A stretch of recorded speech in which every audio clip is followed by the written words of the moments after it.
বিএনপির ভারপ্রাপ্ত চেয়ারম্যান তারেক রহমানের ঘোষিত রাষ্ট্র কাঠামো মেরামতের ৩১ দফা বাস্তবায়নের লক্ষ্যে সাধারণ জনগণের কাছে লিফলেট বিতরণ করেছে ভোলা চরফ্যাশন উপজেলা মুজিবনগর ইউনিয়ন বিএনপি ও সহযোগী সংগঠন।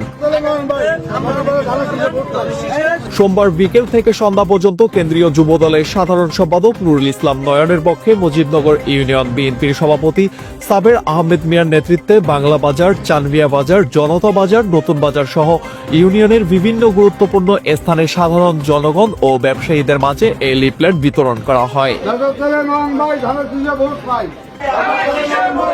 এ সময় ইউনিয়ন বিএনপির সহযোগী অঙ্গ সংগঠনের নেতাকর্মীরা উপস্থিত ছিলেন। লিফলেট বিতরণ শেষে চানমিয়া বাজারে অবস্থিত বিএনপির দলীয় কার্যালয়ের সামনে এসে সাবের আহমেদ মিয়া বলেন, বিএনপির ভারপ্রাপ্ত চেয়ারম্যান তারেক রহমানের ঘোষিত রাষ্ট্র কাঠামো মেরামতের ৩১ দফা বাস্তবায়ন হলে আগামীর বাংলাদেশ হবে একটি সুখী, সুন্দর, সমৃদ্ধ বাংলাদেশ। স্বৈরাচারী শেখ হাসিনা এখনো ষড়যন্ত্রে লিপ্ত।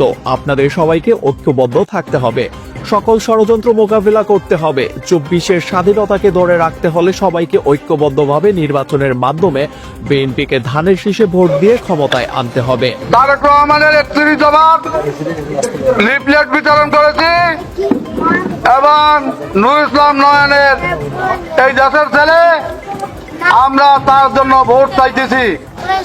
আপনারা সবাই দলে দলে এই নুরুল ইসলাম নয়নকে ভোট দিবেন এবং তার হাতকে শক্তিশালী করবেন, এই দেশকে উন্নয়নের জন্য কাজ করার সুযোগ করে দিবেন। এ সময় উপস্থিত ছিলেন মুজিবনগর ইউনিয়ন বিএনপির সাংগঠনিক সম্পাদক জসিম মেম্বার, যুবদলের ইউনিয়ন সাংগঠনিক সম্পাদক জাফর ব্যাপারী, যুবদলের নেতা ইমরান মাতাব্বর, শ্রমিক দলের দপ্তর সম্পাদক মাহবুব চারপাশি, ছাত্র দলের আহ্বায়ক রাহাত ভুইয়া, সদস্য সচিব রিয়াজ পালন সহ ইউনিয়ন বিএনপির সহযোগী অঙ্গ সংগঠনের নেতাকর্মীরা।